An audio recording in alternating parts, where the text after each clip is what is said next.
When the Comets and the Raiders clash every year on the gridiron, it's almost like the Super Bowl here in Carter County.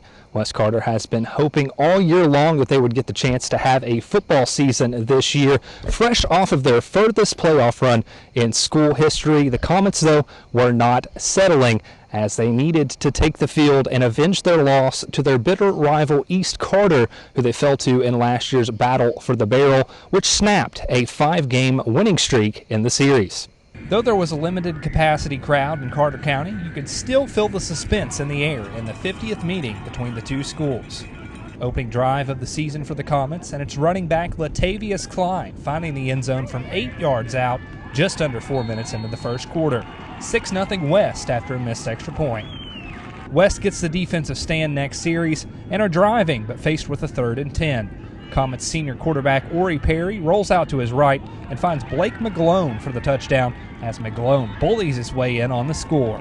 West up 14-0 after the 2-point conversion. After the game, Perry talked about his many weapons wearing maroon on offense. I've got the best receiving core and running back in the area. I'll take them over anybody any day. My linemen pass protect really great. They run blocked absolutely incredible tonight.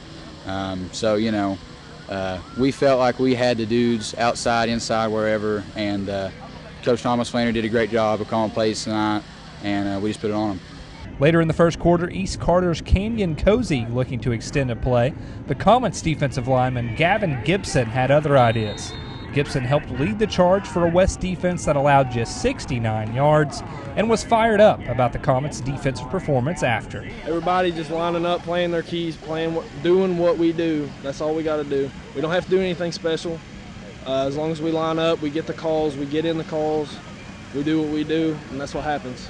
Before the halftime break, Cline would go for a hat trick on the ground and touchdowns. First, it's a 14-yard scamper for a score. Then, Cline gets in from 8 yards out for his 3rd rushing score of the first half. All Comets through 2 quarters as they led 28-0 at the break. First drive out of the locker room, West Carter cashing in again. This time the Comets strike through the air on Perry's 2nd touchdown toss, with Neil Lusher being the benefactor here. 2-point conversion brings us to a running clock at 36-0 with 10:47 to play in the 3rd. Then West adds one more touchdown just before the 4th quarter for good measure. Perry with another aerial attack score, connecting with Jackson Bond, and number 22 in maroon scores a 22-yard touchdown to make the score 43-0 in favor of the Comets. From there, it continued to be all West as the Comets were able to bring the barrel back to Olive Hill. Their head coach Daniel Barker was thrilled with the outing and his team's 43-0 victory. For our kids, I think last year's barrel game was kind of the one thing that we didn't get.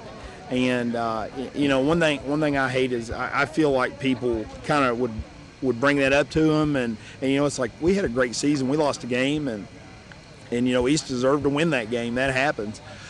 So it's kind of a monkey off their backs, and they can feel a little better about themselves. But at the same time, we're only 1-0, and we have to take it a week at a time. And especially with 2020, with COVID-19, you really have to take it a week at a time because you don't know who you'll play or if you'll get to play each week.